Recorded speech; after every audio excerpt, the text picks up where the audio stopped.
충격적인 소식이 전해졌습니다. 불과 며칠 전 평양에서 인도네시아가 북한과 손을 맞잡았습니다. 기술협력이라는 이름의 문서 한 장, 그 안에 있는 단 한 줄의 문구가 세계를 뒤흔들었습니다.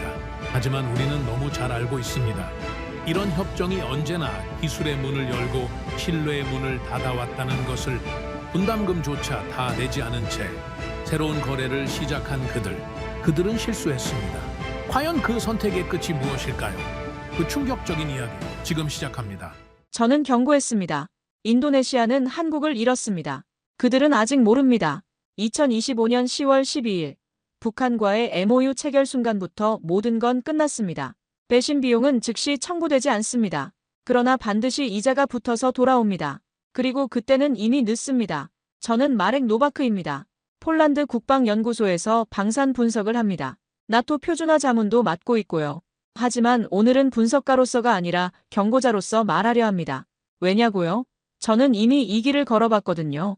배신의 대가를 직접 치러본 사람이니까요. 그래서 압니다. 인도네시아가 지금 어디로 가고 있는지를요. 그날 새벽 4시였습니다. 바르샤바 연구소 제 책상에서 모니터를 켜는 순간이었죠. 속보가 떴습니다. 인도네시아 북한 기술협력 MOU 체결. 제 손이 마우스 위에서 멈췄습니다. 기술협력이라는 단어가 화면에 박혀 있었거든요.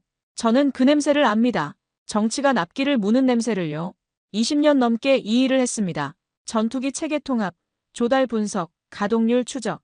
폴란드 공군사령부에서 전력 재편을 총괄했죠.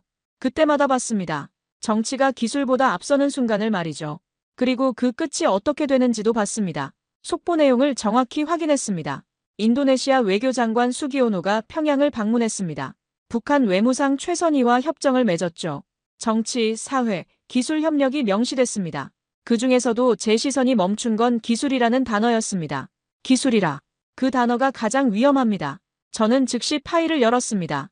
KF21 공동개발 분담금 테이블이었죠. 약속액 1조 6천억 원. 인도네시아가 한국과 맺은 약속입니다. 그런데 실제 납부액은 얼마였습니까? 2,783억 원입니다. 납부율 7.5%밖에 안 됩니다.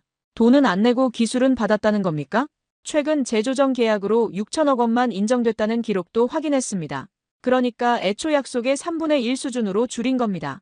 그런데 지금 북한과 기술협력 MOU를 맺었다는 거죠. 저는 키보드를 두드렸습니다.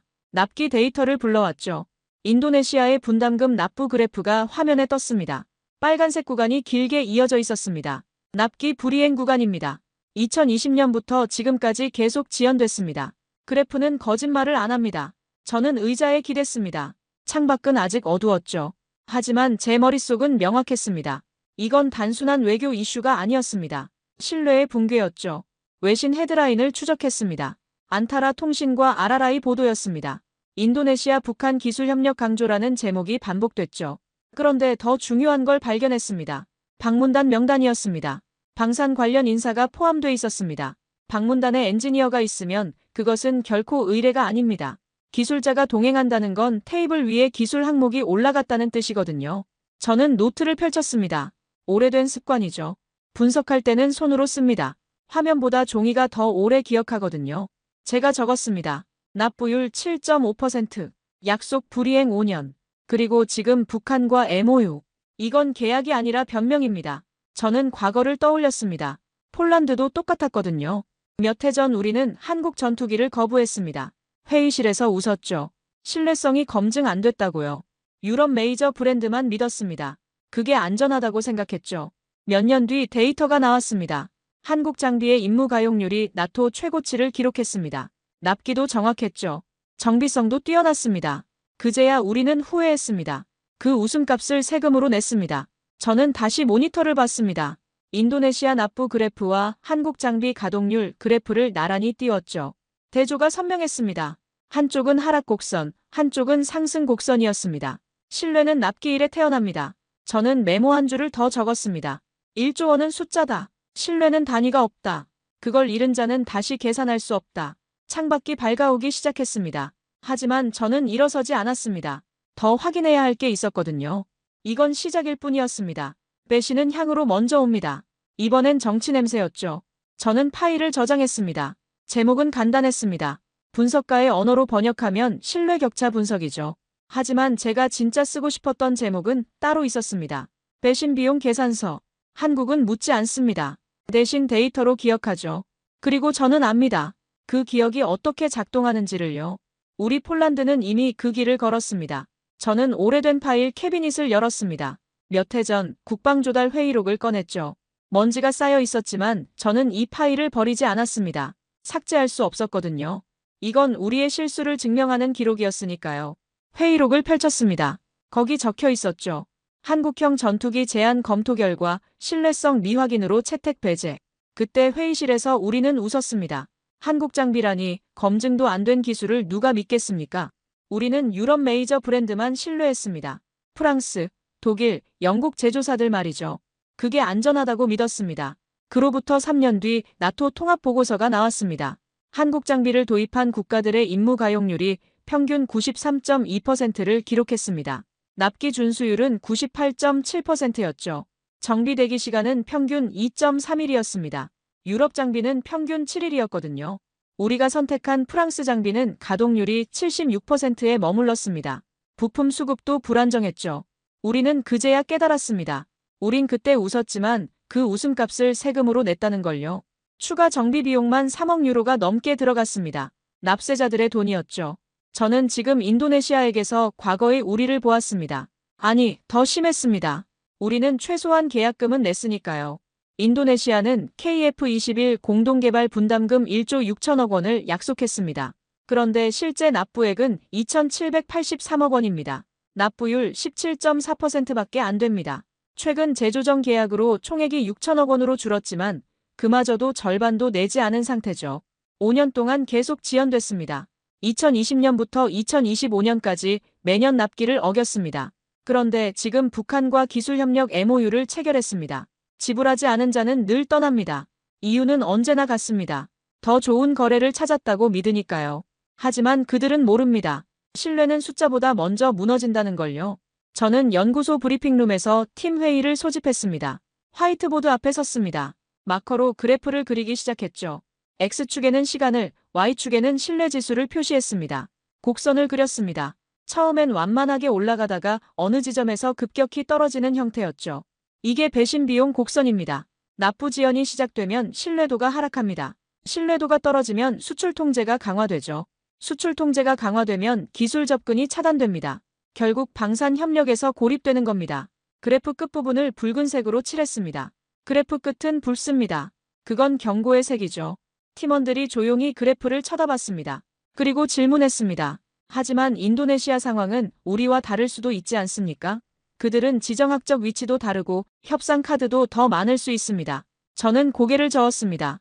운이 아니라 납기입니다. 전쟁터에서 운은 파일럿을 살리지 못합니다. 정비 대기열이 살리죠. 그리고 정비 대기열은 거짓말하지 않습니다. 저는 프로젝터를 켰습니다. 인도네시아 납부 이력 테이블이 화면에 떴습니다. 2020년부터 2025년까지 5년간의 기록이었죠. 각 연도마다 빨간 스탬프가 찍혀 있었습니다. 미지급 상태였습니다. 다음 슬라이드를 넘겼습니다. 러시아 우크라이나 전쟁 기간 동안 폴란드가 도입한 한국 장비의 성능 데이터였습니다. K9 자주포 평균 가동률 96.8%, 천무 다연장 로켓 고장률 0.3%, FA50, 전투기 임무 수행 성공률 94.1%, 모두 실전 데이터였습니다. 그들은 계약서를 종이로 봤습니다. 우리는 시간표로 봤죠. 차이는 거기서 시작됩니다. 저는 2022년을 떠올렸습니다. 러시아가 우크라이나를 침공한 직후였죠. 폴란드는 급했습니다. 즉시 전력 증강이 필요했거든요. 우리는 유럽 업체에 먼저 문의했습니다. 납기는 최소 24개월이라고 했습니다. 그것도 선금을 다 내야 한다는 조건이었죠. 한국은 달랐습니다. 납기 6개월을 제시했습니다. 계약 후 정확히 6개월 만에 장비가 도착했습니다. 정비 매뉴얼도 완벽했습니다. 폴란드어 번역본까지 준비돼 있었죠. 부품 공급 체계도 즉시 가동됐습니다. 우리는 그때 후회했습니다. 왜 10년 전에 이 선택을 하지 못했을까 하고요. 하지만 그때는 이미 늦었습니다. 10년간의 비용을 이미 지불한 뒤였으니까요. 저는 보고서 말미에 붉은 펜으로 한 줄을 그었습니다. 배신 비용은 누적된다. 그리고 언제나 정시에 청구된다. 안나가 보고서를 읽고 있었습니다. 그녀의 표정이 점점 굳어졌죠. 데이터가 말하고 있었습니다. 인도네시아가 지금 걷고 있는 길이 어디로 향하는지를요. 한국은 복수하지 않습니다. 대신 결과로 끝내죠. 저는 배신 비용 곡선 그래프를 다시 봤습니다. 붉은 선이 가파르게 상승하고 있었습니다. 나는 그 곡선을 봅니다. 붉은 선이 다시 오르고 있다는 걸요. 저는 파일을 저장했습니다. 이건 단순한 분석 보고서가 아니었습니다. 경고의 기록이었죠. 시간표가 돌아가기 시작했습니다. 그런데 충격적인 사실이 드러났습니다. 명단에 기술자가 있었습니다. 저는 인도네시아 북한 MOU 체결 이후 공개된 방문단 명단을 분석하고 있었습니다. 안타라 통신과 아라라이 보도를 교차 확인했죠. 외교장관 수기오노와 수행원 12명의 이름이 나열돼 있었습니다. 그 중에서 제 시선이 멈춘 건 3명의 이름이었습니다. 항공우주산업기술고문 2명, 방산청 협력국 실무자 1명이었습니다. 방문단에 엔지니어가 있으면 그것은 결코 의뢰가 아닙니다. 기술자가 동행한다는 건 협상 테이블 위에 기술 항목이 올라갔다는 뜻이거든요. 정치인들끼리 악수하고 사진 찍는 자리에 기술 고문이 필요할 리 없습니다. 저는 즉시 다른 파일을 열었습니다. KF21 공동개발 과정에서 인도네시아가 받은 기술 자료 목록이었습니다. 2016년부터 2023년까지 7년간의 기록이었죠. 항공전자 체계 설계 문서 일부, 레이더 통합 인터페이스 사양, 무장 체계 기본 구조도, 공동개발국 지위로 접근할 수 있었던 자료들이었습니다. 열람 권한은 믿음의 단위였습니다. 한국은 인도네시아를 파트너로 봤습니다. 1조 6천억 원이라는 약속을 믿었죠. 그래서 기술 문서 일부를 공유했습니다. 물론 핵심 기술은 제외됐습니다. 능동 위상 배열 레이더의 송수신 모듈 설계, 전투체계 소프트웨어 소스코드, 스텔스 코팅 재료 같은 것들 말이죠. 하지만 시스템 통합 구조는 공유됐습니다. 그게 지금 문제였습니다. 저는 시나리오를 작성하기 시작했습니다. 이건 추측이 아니었습니다. 가능성 평가였죠. 인도네시아 기술 인력 중 일부가 KF21 프로젝트에서 습득한 지식을 갖고 있습니다. 그들이 다른 프로젝트로 이동하는 건 막을 수 없습니다. 만약 북한과의 협력 테이블이 생긴다면 정보 잔류 위험이 상승합니다. 직접적인 기술 유출은 아닐 수 있습니다. 하지만 시스템 설계 철학, 통합 방식, 문제 해결 접근법, 이런 것들은 문서가 아니라 사람의 머릿속에 남습니다. 그리고 대화 중에 흘러나갑니다. 정보는 물처럼 흐릅니다. 두기 신뢰라면 그들은 지금 구멍을 낸 겁니다. 저는 나토 브리핑 자료를 준비했습니다. 다음 주 브뤼셀에서 열리는 워크숍에서 발표할 내용이었죠. 슬라이드를 만들면서 고민했습니다. 한국 국기를 넣을까 아니면 그냥 데이터만 보여줄까. 저는 국기를 빼기로 했습니다. 대신 시스템 신뢰도 그래프만 넣었습니다. 한국 장비의 임무 가용률 곡선, 납기 준수율 통계, 정비성 지수, 숫자만 있었습니다. 국기는 감정이지만 그래프는 진실입니다. 슬라이드 제목은 간단했습니다. 기술 협력 리스크 평가 마이너스 신뢰 기반 붕괴 시나리오. 인도네시아라는 이름은 직접 쓰지 않았습니다. 하지만 누구나 알 수 있게 했죠. 분담금 납부율 7.5%, 최근 제3국 기술협력 MOU 체결, 방산 인사 포함 방문단 구성, 데이터가 말하고 있었습니다. 저는 노트 한쪽에 메모를 적었습니다. MOU는 종이였다. 그러나 그 종이가 불씨가 될 수 있다. 계약서 자체는 법적 구속력이 없을 수 있습니다. 하지만 상징은 강력합니다. 북한과 손을 잡았다는 사실 자체가 신호였으니까요. 저는 과거 사례를 떠올렸습니다. 2000년대 중반 파키스탄이 중국과 JF-17 전투기를 공동 개발할 때였습니다. 서방 국가들이 제공했던 기술 자료 접근 권한이 즉시 재검토됐습니다. 직접적인 유출 증거는 없었습니다. 하지만 신뢰가 깨진 순간 모든 협력 채널이 얼어붙었죠. 인도네시아는 지금 그 길로 들어서고 있었습니다. 저는 브리핑 자료 마지막 슬라이드에 한 문장을 넣었습니다. 신뢰 회복 소요기간 최소 5년 이상.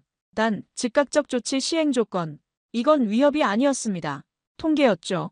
과거 유사 사례들을 분석한 결과 신뢰가 붕괴된 후 관계를 복구하는데 평균 5년에서 7년이 걸렸습니다. 그것도 즉시 시정 조치를 취했을 때 말이죠. 인도네시아는 아직 아무 조치도 취하지 않았습니다. 저는 파일을 저장하고 모니터를 껐습니다. 창밖은 어두워지고 있었습니다. 연구소 복도는 조용했죠. 하지만 제 머릿속은 명확했습니다. 둑이 무너질 땐 소리도 나지 않습니다.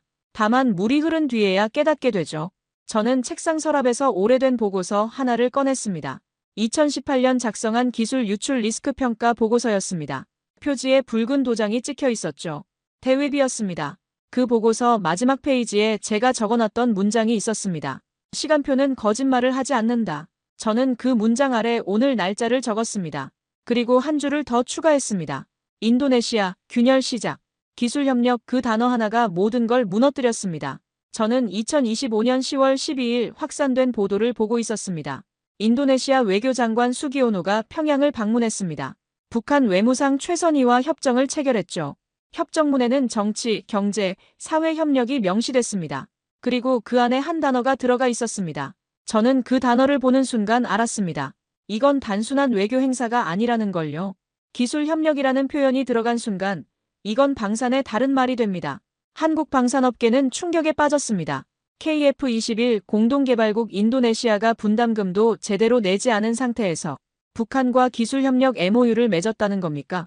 이게 말이 됩니까? 저는 즉시 분담금 데이터를 확인했습니다. 약속액 1조 6천억 원. 2016년 인도네시아가 한국과 맺은 약속이었습니다. 실제 납부액은 얼마였습니까? 약 2,700억 원대였습니다. 계산기를 두드렸습니다. 납부율 약 7%였습니다. 7%. 그게 동맹의 가격입니까? 그런데 지금 북한과 기술협력을 논의하고 있다는 겁니다. 돈은 한국에 내지 않으면서 북한과는 손을 잡았습니다. 한국 정부의 반응이 나왔습니다. 방위사업청이 입장을 밝혔죠. 보도를 통해 알게 됐다는 발언이었습니다. 저는 그 문장을 2번 읽었습니다. 보도를 보고 알았다니. 공식 통보가 없었다는 뜻이었습니다. 1조 원대 공동개발 사업의 파트너 국가가 제3국과 기술협력을 논의하면서 한국에 단 한마디 통보도 하지 않았던 겁니다. 저는 폴란드의 과거를 떠올렸습니다. 우리도 계약을 번복한 적이 있었습니다. 한국 장비 도입을 거부했다가 몇 년 뒤 다시 돌아왔죠. 그때 우리는 후회했습니다. 하지만 기회는 남아 있었습니다. 한국은 우리를 다시 받아줬거든요. 늦었지만 아직 자리는 있었습니다. 우린 늦게 깨달았지만 아직 기회는 있었습니다. 하지만 인도네시아는 다릅니다. 그들은 우리보다 더 깊은 구덩이에 있습니다. 폴란드는 최소한 돈은 냈습니다. 계약금을 지불하고 나서 마음을 바꿨죠. 인도네시아는 돈도 내지 않은 상태에서 다른 곳으로 갔습니다.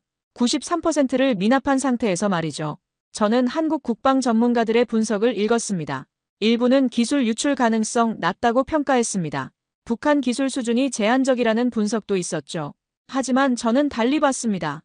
기술 수준이 문제가 아니었습니다. 신뢰가 문제였거든요. 돈은 나중에 낼 수 있습니다. 분할 납부도 가능하고 재협상도 할 수 있습니다. 하지만 신뢰는 연체가 없습니다. 한번 깨지면 돌이킬 수 없습니다. 저는 데이터 시트를 만들었습니다. 인도네시아 납부 이력을 정리했죠. 2020년부터 2025년까지 5년간 계속 지연됐습니다. 매년 약속을 어겼습니다. 그리고 2025년 10월 12일 북한과 MOU를 체결했습니다. 그들은 돈보다 신뢰를 먼저 잃었습니다. 저는 보고서를 작성하기 시작했습니다. 나토 회람용 분석 자료였습니다. 제목은 신뢰 파기 사례, 공동개발 파트너의 일방적 제3국 협력. 첫 문단에 이렇게 썼습니다. 분담금 미이행 상태에서의 제3국 기술협력 추진은 협력 관계의 근본적 훼손을 의미한다. 이는 단순한 외교적 결례가 아니라 계약 정신의 포기로 해석된다. 저는 문장을 여러 번 고쳐 썼습니다. 감정을 빼고 사실만 남겨야 했으니까요. 분석가의 언어로 써야 했습니다. 하지만 결론은 명확했습니다. 인도네시아는 신뢰를 잃었습니다. 배신은 언제나 실험의 형태로 나타납니다. 저는 인도네시아 현지 언론 아라라이 방송 보도를 분석하고 있었습니다. 북한과 방산기술 협력론의 가능성이라는 제목의 기사였죠.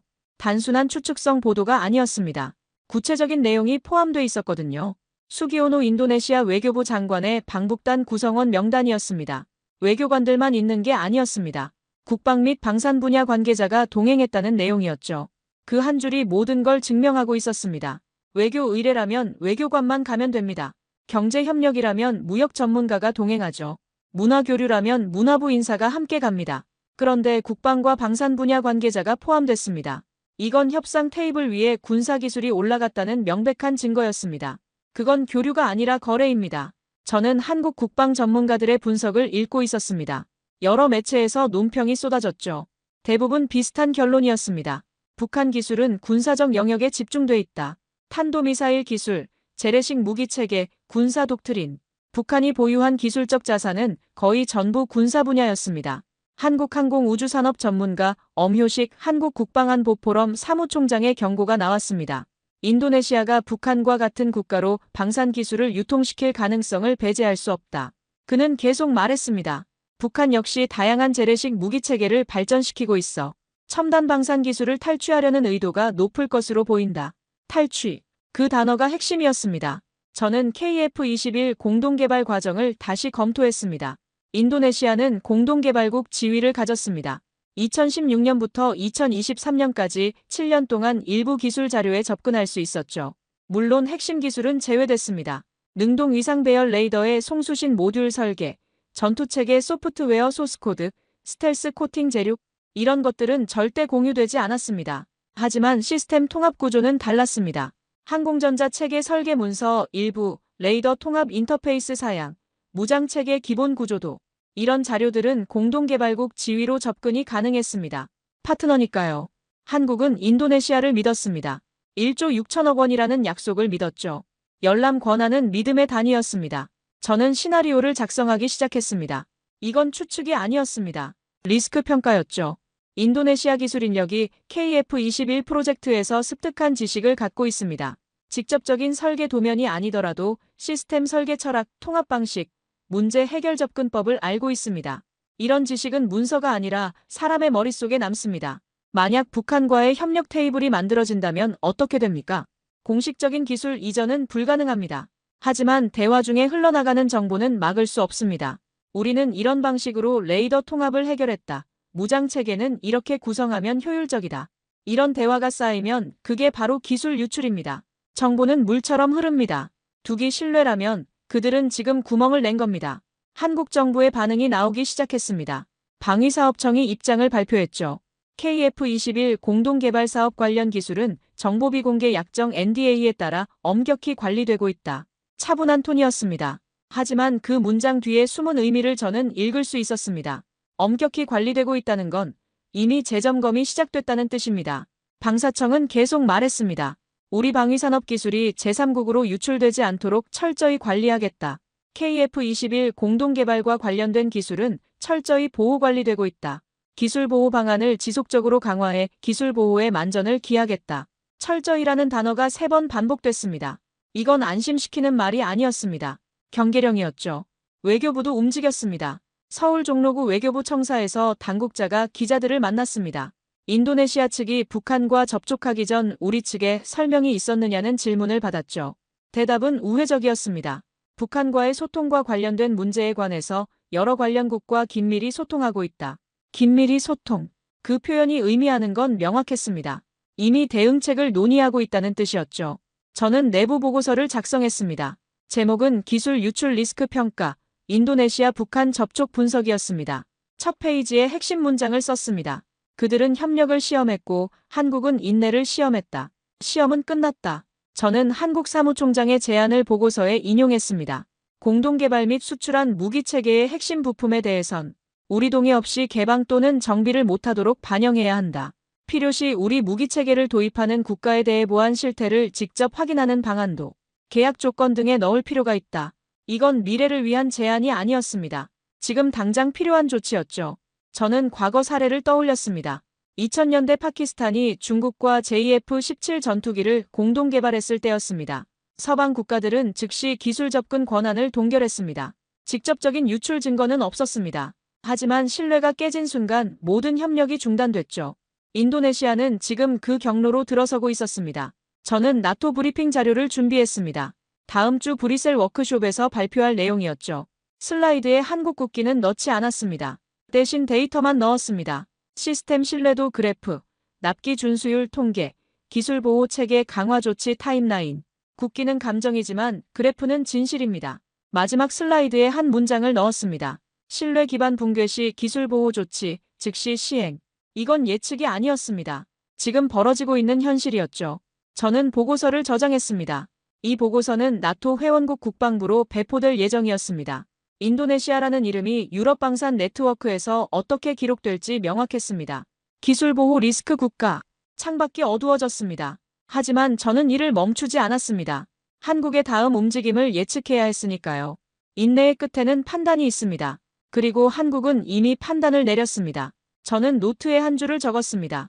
배신은 실험처럼 시작되지만 결과는 폭발이다.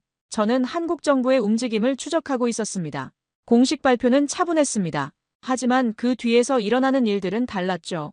산업통상자원부, 방위사업청, 국가정보원이 합동으로 움직이기 시작했습니다. 기술 보호 강화 조치였습니다. 언론 보도를 통해 확인됐습니다. 공동개발국의 기술 접근 권한이 전면 재검토되고 있다는 내용이었죠. KF-21 프로젝트 관련 자료에 대한 인도네시아 측 접근 경로가 점검되고 있었습니다. 방사청이 발표했던 정보비공개 약정 NDA 엄격 관리라는 표현이 구체적인 행동으로 옮겨지고 있었습니다. 한국은 말하기 전에 이미 움직입니다. 저는 방사청의 두 번째 발표문을 읽고 있었습니다. KF-21 공동개발과 관련된 기술은 철저히 보호관리되고 있다. 방사청은 기술보호 방안을 지속적으로 강화해 기술보호에 만전을 기하겠다. 짧은 문장이었지만 의미는 명확했습니다. 이미 조치가 완료됐고 앞으로 더 강화하겠다는 뜻이었죠. 그들은 조용하지만 움직임은 명확했습니다. 인도네시아의 반응은 침묵이었습니다. 평양에서 MOU를 체결한 이후 추가 입장이 없었습니다. 외교부도 국방부도 방산청도 아무 말이 없었죠. 마치 아무 일도 없었다는 듯이요. 하지만 인도네시아 내부에서는 다른 목소리가 나오기 시작했습니다. 야당 의원들이 비판에 나섰습니다. 북한과의 협력은 외교적 자살행위다라는 발언이 나왔죠. 현지 언론도 우려를 표명했습니다. KF-21 참여국 지위가 흔들릴 수 있다는 분석 기사가 나왔습니다. 그들은 아직 자신들이 뭘 잃었는지 모릅니다. 저는 폴란드 언론과 인터뷰를 했습니다. 유럽 방산 전문 매체였죠. 기자가 물었습니다. 인도네시아가 한국과의 관계를 회복할 가능성이 있습니까? 저는 신중하게 답했습니다. 한국은 신뢰를 수출하지 않습니다. 선택하죠. 기자가 다시 물었습니다. 그 말은 관계 회복이 불가능하다는 뜻입니까? 인도네시아는 스스로 기회를 잃었습니다. 돌아올 수는 있겠죠. 하지만 조건은 이미 바뀌었습니다. 인터뷰 내용이 기사로 나갔습니다. 제목은 폴란드 분석가, 인도네시아 한국 관계 회복 어려워였습니다. 유럽 방산 네트워크에서 회자되기 시작했죠. 인도네시아의 신뢰도가 떨어지고 있었습니다. 저는 최종 경고 보고서를 작성하기 시작했습니다. 제목을 정했습니다. 한국은 문을 다시 열지 않을 것이다. 보고서 첫 페이지에 이렇게 썼습니다. 2025년 10월 12일 인도네시아 북한 MOU 체결 이후 한국 정부는 단계적 대응에 착수했다. 공식 발표는 차분했으나 내부 조치는 신속했다. 기술 접근 권한 재검토, 보안 실태 점검, 정보 보호 강화, 모든 조치가 일주일 내에 시작됐다. 저는 데이터를 정리했습니다. 한국의 대응 타임라인이었죠. 10월 12일 MOU 체결, 10월 13일 방사청 첫 입장 발표, 10월 15일 내부 합동회의 소집, 10월 17일 기술보호 강화 조치 착수, 10월 18일 외교부 긴밀 소통 발언. 일주일이었습니다. 단 일주일 만에 모든 게 움직였죠. 한국은 빠릅니다. 결정도 빠르고 실행도 빠릅니다. 저는 인도네시아의 과거 행적을 표로 만들었습니다. 2016년 계약 체결, 2020년 납부 지연 시작, 2024년 1월 분담금 지급 중단, 2024년 8월 일방 통보로 6천억 원 제시, 2024년 12월 기술진 자료 유출 시도 적발, 2025년 6월 재협상 타결, 2025년 10월 북한과 MOU 체결. 타임라인이 스토리를 만들고 있었습니다. 신뢰 파괴의 연대기였죠. 저는 특히 2024년 12월 사건에 주목했습니다. 한국항공우주산업 KAI에 파견된 인도네시아 기술진 5명이 KF-21 자료를 빼돌리려다 적발된 사건이었습니다. 검찰에 송치됐죠. 2025년 5월 검찰은 방산기술보호법, 방위사업법, 대외무역법 위반 혐의에 대해 무혐의 처분을 내렸습니다. 부정경쟁방지법 위반 혐의는 기소유예였죠. 법적으로는 무혐의였습니다. 하지만 사실은 남았습니다. 그들이 자료를 빼돌리려 했다는 사실 말이죠. 저는 이 사건을 보고서에 포함시켰습니다. 2024년 12월 기술 유출 시도 사건은 법적 처벌로 이어지지 않았으나 신뢰 손상은 회복 불가능한 수준이었다. 이후 한국 측의 경계 수위가 높아졌으며 2025년 10월 북한 접촉은 최종 판단의 계기가 됐다. 한국은 기억합니다. 그리고 실수를 반복하지 않습니다. 저는 재협력 가능성을 분석했습니다. 수치로 계산했죠. 현재 상황에서 한국이 인도네시아와 재협력할 가능성은 사실상 0%에 가까웠습니다. 인도네시아가 취해야 할 조치들을 나열했습니다. 완전한 분담금 납부, 공식 사과, 북한과의 MOU 파기, 기술보호 체계 재구축. 이 모든 조건을 충족해도 최소 5년은 걸릴 겁니다. 하지만 인도네시아는 아무것도 하지 않고 있었습니다. 문은 닫힌 게 아니라 제거됐습니다. 저는 보고서 결론을 썼습니다. 한국은 재협력 가능성을 열어두지 않을 것으로 판단된다. 이는 감정적 대응이 아니라 전략적 판단이다. 신뢰가 붕괴된 파트너와의 협력은 기술 유출 리스크를 높이며 장기적으로 국가 안보에 위협이 된다. 한국은 과거 사례를 통해 학습했으며 동일한 실수를 반복하지 않는다. 저는 마지막 문장을 추가했습니다. 이건 배신의 기록이 아니다. 경고의 기록이다. 파일을 저장했습니다. 이 보고서는 나토 국방장관 회의 참고 자료로 배포될 예정이었습니다. 인도네시아라는 이름이 유럽 방산 협력 네트워크에서 어떻게 분류될지 분명했습니다. 신뢰할 수 없는 파트너, 재협력 비권장 국가. 그들은 지금도 움직이고 있을 겁니다. 조용하지만 확실하게요. 한국은 기다리지 않습니다. 기다림은 약자의 감정이니까요. 한국은 조용히 결론을 내렸습니다. 그게 가장 무서운 형태의 응답이죠. 저는 한국발 보도들을 추적하고 있었습니다. 공식 발표는 여전히 절제돼 있었습니다. 하지만 업계 소식통을 통해 흘러나오는 정보는 달랐죠. 산업통상자원부, 방위사업청, 국가정보원이 합동으로 보안 재점검을 추진하고 있다는 내용이었습니다. 공동개발국 기술 접근 권한 전면 재검토라는 표현이 반복됐습니다. 이건 검토가 아니었습니다. 이미 결정이 내려졌고 지금은 실행 단계라는 뜻이었죠. 한국은 말을 아낍니다. 발표하기 전에 이미 움직이거든요. 저는 한국의 패턴을 알고 있었습니다. 20년 넘게 방산 분야를 분석하면서 배웠습니다. 한국은 감정적으로 반응하지 않습니다. 조용히 데이터를 모으고 조용히 판단하고 조용히 실행하죠. 그래서 상대방은 뒤늦게 깨닫습니다. 이미 모든 게 끝났다는 걸요. 그들은 말 대신 움직입니다. 인도네시아는 여전히 침묵하고 있었습니다. 평양 MOU 체결 이후 추가 입장이 없었습니다. 외교부도 국방부도 방산청도 아무 말이 없었죠. 마치 시간이 지나면 이 문제가 잊힐 거라고 생각하는 것처럼 보였습니다. 하지만 인도네시아 내부에서는 균열이 시작되고 있었습니다. 야당 의원들이 정부를 비판하기 시작했습니다. 북한과의 협력은 외교적 자살행위다라는 발언이 나왔죠. 현지 언론도 우려를 표명했습니다. KF21 참여국 지위 흔들릴 수 있다는 분석이 나왔습니다. 그들은 이제야 느끼기 시작했습니다. 뭔가 잘못됐다는 걸요. 저는 폴란드 국방연구소 브리핑룸에서 유럽 방산 분석가들과 화상회의를 하고 있었습니다. 나토 표준화 협력 자문회의였죠. 의제 중 하나가 파트너 국가 신뢰도 평가 기준이었습니다. 인도네시아 사례가 논의됐습니다. 프랑스 분석가가 물었습니다.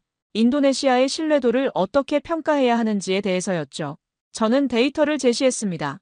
분담금 납부율 약 7%, 5년간 지속된 납기 불이행, 2024년 12월 기술자료 유출 시도 적발, 2025년 10월 북한과 기술협력 MOU 체결. 숫자가 말하고 있었습니다. 더 이상 제 설명이 필요 없었죠. 독일 분석가가 의견을 냈습니다. 하지만 인도네시아는 전략적으로 중요한 국가입니다. 인도 태평양 지역에서 협력이 필요하지 않습니까? 저는 고개를 저었습니다. 전략적 가치와 신뢰는 다른 문제였습니다. 저는 폴란드의 사례를 들었습니다. 우리도 한때 전략적 판단으로 유럽 장비를 선택했습니다. 그리고 후회했죠. 가동률이 떨어지고 정비대기가 길어지고 실전에서 문제가 생겼습니다. 전략적 가치는 전쟁을 이기게 해주지 않습니다. 작동하는 무기가 이기게 해주죠. 회의가 끝났습니다. 결론은 간단했습니다.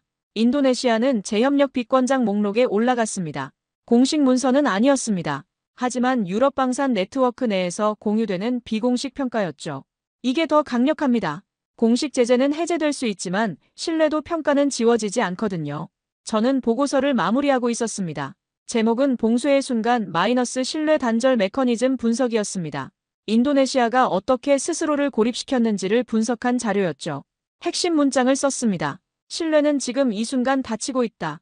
발표로 닫히는 게 아니라 행동으로 닫힌다. 한국은 이미 접근권을 재검토했고 협력 채널을 동결했으며 재협력 가능성을 사실상 차단했다. 이 모든 과정은 조용히 진행됐다. 저는 과거를 다시 떠올렸습니다. 2022년 폴란드가 한국 장비를 긴급 도입했을 때였습니다. 계약 체결 후 6개월 만에 장비가 도착했습니다. 정확한 납기였죠. 정비 매뉴얼도 완벽했고 부품 공급도 끊기지 않았습니다. 우리는 감탄했습니다. 이게 신뢰구나 하고요. 그때 한국 담당자가 했던 말이 기억났습니다. 우리는 약속을 지킵니다. 그게 전부입니다. 단순한 문장이었지만 그 안에 모든 게 들어있었습니다. 약속을 지키는 것. 그게 신뢰의 시작이고 끝이었죠. 인도네시아는 그 반대를 했습니다. 약속을 어기고 납기를 지키지 않고 신뢰를 저버렸습니다. 그리고 마지막으로 배신했죠. 저는 보고서 결론을 적었습니다. 한국의 대응은 감정이 아니라 시스템이다. 신뢰가 붕괴된 파트너는 자동으로 협력 대상에서 제외된다. 이는 보복이 아니라 리스크 관리다. 한국은 과거 실수에서 배웠으며 같은 실수를 반복하지 않는다. 저는 마지막 문장을 추가했습니다. 문이 닫히는 소리는 들리지 않는다. 다만 이후의 침묵이 그것을 증명한다. 파일을 저장했습니다. 이 보고서는 나토 방산 협력 실무 그룹에 배포될 예정이었습니다. 28개 회원국의 방산 담당자들이 읽을 자료였죠. 인도네시아에 대한 평가가 유럽 전역에 공유되는 겁니다. 신뢰를 잃는 건 한순간입니다. 하지만 그 기록은 오래 남습니다. 저는 모니터를 껐습니다. 창밖은 어두웠습니다. 바르샤바의 밤이 깊어지고 있었죠. 하지만 저는 알고 있었습니다. 서울은 여전히 움직이고 있다는 걸요. 조용하지만 확실하게요. 닫히는 문은 소리가 없습니다. 다만 2번 다시 열리지 않을 뿐이죠. 그들은 반드시 후회합니다. 한국 방산을 원하는 나라는 줄을 서 있으니까요. 저는 나토 방산 분석 네트워크 긴급 포럼에 참석했습니다. 화상회의였죠. 28개 회원국의 방산 분석가들이 접속해 있었습니다. 의제는 인도네시아 북한 기술협력 MOU의 파급 효과였습니다. 폴란드 대표로 발언할 차례가 왔습니다. 저는 준비한 자료를 화면에 띄웠습니다. 그래프였습니다. 한국 방산 수출 현황이었죠. 2020년부터 2025년까지 가파르게 상승하는 곡선이 그려져 있었습니다. 그들은 지금 한국을 잃고 있습니다. 제 발언이었습니다. 회의실이 조용해졌습니다. 다들 그래프를 보고 있었습니다. 저는 계속 말했습니다. 한국 방산의 경쟁력이 무엇인지를요.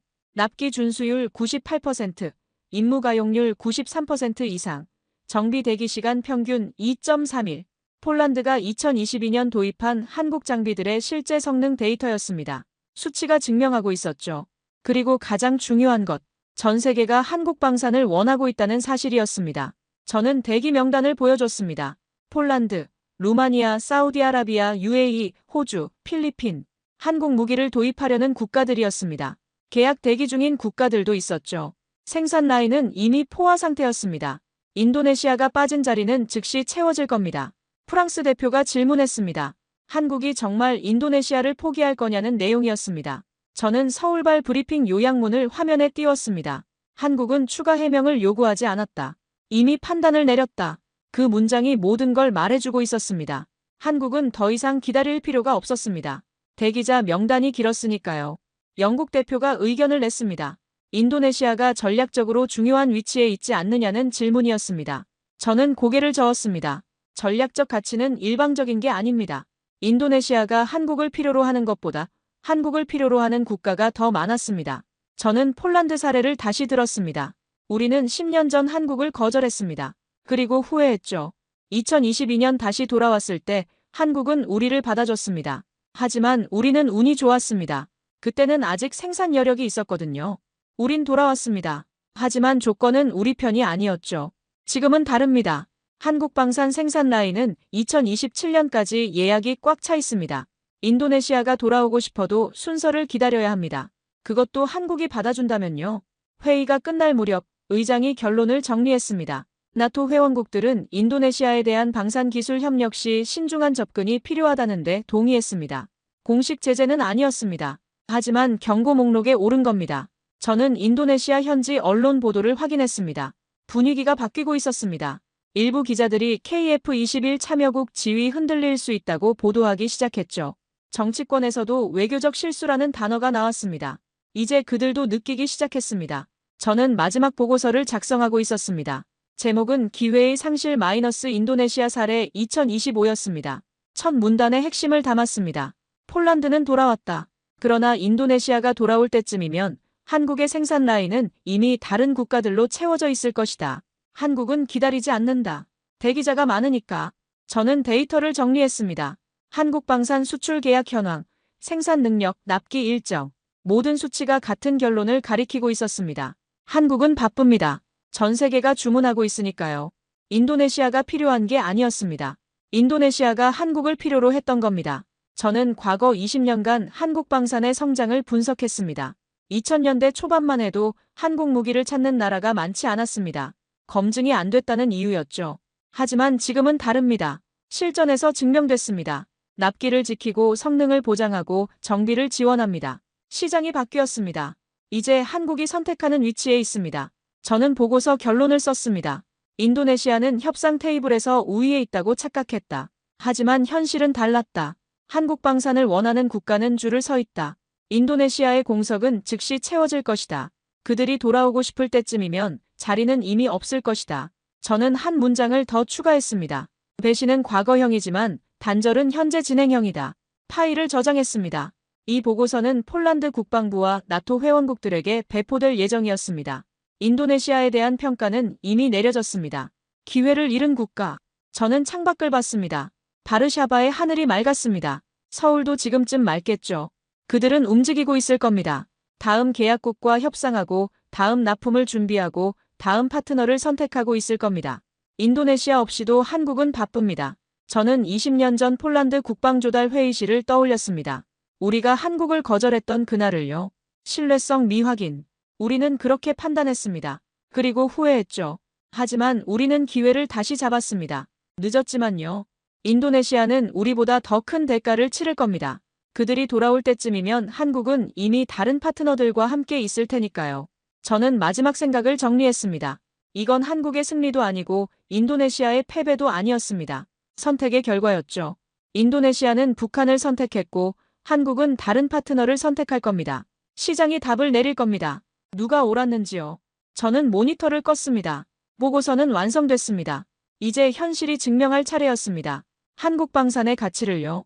그리고 그 가치를 버린 대가를요. 그들은 반드시 후회할 겁니다. 한국을 원하는 나라는 많으니까요. 오늘 사연에 대한 여러분의 생각을 댓글로 남겨주세요. 여러분 주변에 감동적이거나 재미있는 실제 사연들을 제보받고 있으니 언제든 저희 공식 메일로 제보해주세요. 오늘 들려드린 사연에 공감하셨다면 구독과 좋아요 눌러주시고 주변 분들과도 공유해주세요. 여러분의 작은 관심과 응원이 영상 제작에 큰 힘이 됩니다. 오늘도 여러분의 하루의 작은 즐거움이라도 되었기를 바라며 지금까지 감동뭉클이었습니다. 끝까지 시청해주셔서 감사합니다. 다음에 더 감동적인 사연으로 찾아뵙겠습니다.